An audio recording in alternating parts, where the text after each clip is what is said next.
Hola, hoy tenemos el gusto y el honor de conversar con una mujer talentosísima. Describirlo, definirla es imposible porque es escritora, es guionista, es dramaturga. Así es que Nona Fernández tiene muchas formas de ser nombrada y de ser definida. Un gusto estar contigo, Nona. Y lo primero que quiero preguntarte es, ¿cuál crees tú que es el rol de la cultura en la pandemia? Yo quiero leerte solo una frase del Premio Nobel de literatura, cuando dice, de hecho la felicita Laura Roddick a Gabriela Mistral y le dice lo siguiente, le dice: lo que el alma hace por su cuerpo es lo que el artista hace por su pueblo. ¿Cuál es el rol hoy día de la cultura, Nona? Yo creo que más allá de mi propia impresión ha quedado súper de manifiesto que la cultura en este minuto lo que ha hecho es sostener el ánimo de todas y todos en este momento tan rudo, ¿no? Hemos soportado esta vivencia viendo películas, viendo series, leyendo, escuchando música, escuchando conciertos, y creo que eso es lo que está ocurriendo en este momento. Nos sostenemos en la cultura y creo que de alguna u otra manera también nos ayuda a darle sentido a esta vivencia, porque eso es finalmente lo que las creaciones intentan hacer. Eh, es, Siento yo que eso ha sido el rol fundamental y sigue siendo y seguirá siendo en esta experiencia, ¿no?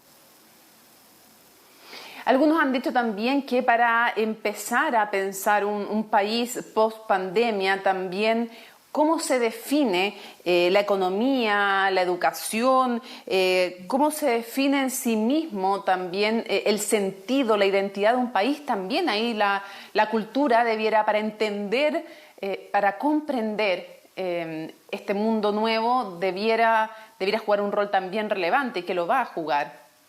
Sí, es que la cultura, eso es la cultura, no solamente en tiempos de crisis y en tiempos de pandemia, en cualquier Claro. momento la cultura lo que hace es trabajar con el imaginario, con el alma de una sociedad, hacerla explícita, espejearla en la obra, de manera tal que la ciudadanía y la sociedad pueda verse ahí, pueda entender lo que está viviendo, pueda procesar lo que está viviendo y pueda intentar, lo que decía un poco, darle un sentido. Yo creo que, claro, si pensamos que este es un momento crítico, este es un momento difícil que todavía no logramos entender, porque sin duda estamos muy insertos, muy sumergidos aquí todavía, a nivel de humanidad, ni siquiera como chilenas y chilenos. El trabajo que aquí se viene es un trabajo importante. ¿Cuáles serán esos resultados? No lo tengo muy claro, pero sin duda que sí. Toda época ha sido representada y ha sido figurada y ha sido expresada culturalmente. Y cuando digo culturalmente no hablo solamente de la alta cultura, no, hablo también a nivel de lo que la calle, lo que la gente puede hacer con estos Sí. contenidos, que me parece también muy importante. La Nona, cultura, quiero... ¿Mm? No, no, que que te la iba, cultura no me es llamaba la solamente... atención por... Dale. Sí, te escucho. No, que la cultura no es solamente una imposición de los creadores a la ciudadanía, es de la ciudadanía donde aparece, de la calle donde aparece, de la vivencia donde aparece el desarrollo de esa cultura, ¿no? Es nuestra alma, es la explicitación de nuestra alma. Qué bonito lo que tú decías, porque el ministro de Cultura de España, en una reunión que tuvo con intelectuales de distintas áreas y de distintas líneas de pensamiento, además decía, se ha producido una profunda y brutal mutación del papel de la cultura en los últimos meses, ha sido clave para mantener el ánimo y la ilusión en nuestras casas, para nuestra supervivencia, decía él, y lo recalcaba con mayúsculas. Exactamente. A mí me gustaría preguntarte, ¿cómo se crea en esta época? ¿Cómo creas tú como escritora, por ejemplo? Y también cómo tú, que conversas con mucha gente en el ámbito de la cultura, cómo se crea y cómo se trabaja, por ejemplo, sin el encuentro cara a cara con el público, sin el aplauso. ¿Cómo es ese proceso? Mira, yo creo que el momento que estamos viviendo es súper difícil para quienes trabajamos en el mundo de la cultura, y voy a hablar antes de responder tu pregunta tal cual la hiciste, voy a hablar de Sí. algo más complejo, que es la supervivencia de quienes son las trabajadoras y los Ah, trabajadores ya de te la iba a cultura. preguntar de aquello, sí. Ah, bueno, si quieres espero o me Sí, lanzo sí. solamente, Sí, porque mejor, creo que mejor. también es muy... Contéstame lo otro y después vamos a lo de la supervivencia. Perfecto. Solamente quiero decir que no es tan fácil crear cuando tú tienes a tu No. familia y a tu grupo, a tu familia artística, quiero hablar en ese ámbito, tan llena de problemas. Como lo vamos a hablar después, te puedo decir que claro, es un momento difícil, complejo, para quienes hacemos teatro. El teatro es completamente análogo, o sea, nuestro ejercicio es de cuerpo, de sensaciones, físico, es una experiencia física que vivimos con el público en el mismo espacio, que el público la completa en términos energéticos y presenciales. Entonces, esto es tremendo, esto es realmente tremendo, y todos los intentos que hemos hecho son intentos por seguir sosteniéndonos y porque no muere el teatro, que no va a morir, por supuesto, desde Grecia en adelante, siempre lo digo, ha sobrevivido a las tragedias más grandes de la humanidad, pero un poco pasa eso, sobre todo en el mundo de las artes escénicas, es muy difícil. Y en el mundo de la creación literaria, que es mi otra trinchera, claro, nosotras trabajamos solas, ¿no? Trabajamos en este espacio.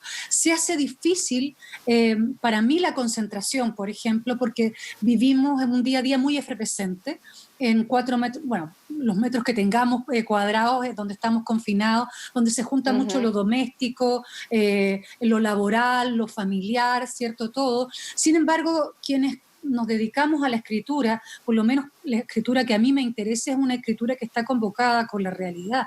Y ahora estamos, pese a que estamos tan encerrados, estamos imbuidos en la realidad. La realidad es muy efervescente. Claro. Creo que para mí la escritura es una instancia, una plataforma para intentar entender lo que ocurre. Por lo tanto, no he dejado de escribir.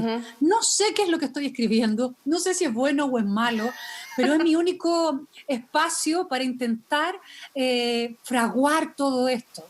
Que creo que es el ejercicio en el que estamos todas y todos. Claro, yo tengo la suerte de que escribo, en mi oficio, por lo tanto ahí voy plasmando mis reflexiones diarias. Un día pienso una cosa, al otro día pienso algo completamente opuesto a eso.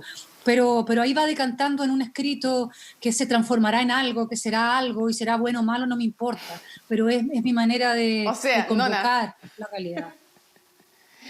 En esta biblioteca que está atrás mío hay por lo menos 4 libros tuyos, y para quienes no se han aproximado todavía tus libros, como a ti te va a dar pudor que yo lo digo igual, son notables. O sea, desde Mapocho, que fue el primero que yo leí, Space Invader, lo que sea que Nona escriba es realmente un lujo y un agrado leerlo. Ya que te hice pasar esa vergüenza, ahora vamos al otro tema, que es un tema duro de lo cotidiano, porque una cosa es cómo crear en un ambiente, en un entorno distinto, y otra cosa es desde un estudiante, cómo estudia, desde un trabajador, cómo trabaja en, por ejemplo, la construcción, y también un creador, un trabajador de la cultura, cómo lo hace con problemas económicos. Y normalmente no se sabe mucho, pero yo tenía algunas cifras que son oficiales del año 2014. El 89% de quienes trabajan en el mundo de la cultura boletea o no tiene ningún tipo de contrato. Y esto no se condice con el nivel de formación y especialización, además, que han tenido. El 62% tiene estudios universitarios, un 16% posgrados. Entregan, de hecho, un 2,2% del PIB del país, y el aporte estatal que se hace solo corresponde a un 0,4%. Más allá del grado de especialización, Nona, porque da lo mismo la especialización que tengamos, todos tenemos derecho, debiéramos tener a una vida digna, ¿no? Quiero preguntarte qué políticas se necesitan, cómo están viviendo también muchos desde la precariedad en el mundo cultural estos días. Sí, Mónica, qué bueno que apuntaste esto, porque es vital. El mundo de los trabajadores y las trabajadoras del arte, de la cultura en este país, vive antes de la pandemia una realidad súper precarizada, lo mencionaste de manera súper clara, se boletea, muchas veces el trabajo es completamente informal, incluso muchas veces está la pasión, está la convicción de la importancia de lo que hacemos, que muchas veces trabajamos gratis y tenemos múltiples trabajos de sobrevivencia que nos ayudan a poder solventar nuestro propio aporte cultural. No existen, digamos que como trabajadoras y trabajadoras no tenemos derecho. Y claro, pasa esto de la pandemia, lo mismo que le pasa a todo el mundo independiente, a todo el boletariado de este país. La situación se recrudece muchísimo más, y en este momento estamos viviendo, yo te diría, un momento realmente difícil de completo abandono estatal.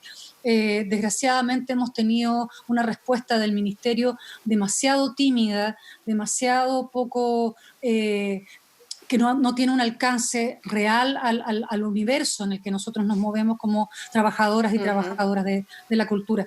Señalaste al comienzo lo que en otros países la cultura inmediatamente, incluso pienso en la realidad de Inglaterra, pienso en la realidad de España, pienso en la realidad de Francia, lo sé, son otras realidades, pero inmediatamente Alemania también, la cultura se enarbola en situación de crisis, no como no como un sucedáneo de la sociedad, sino como un elemento de vital importancia para que la sociedad sobreviva a una crisis.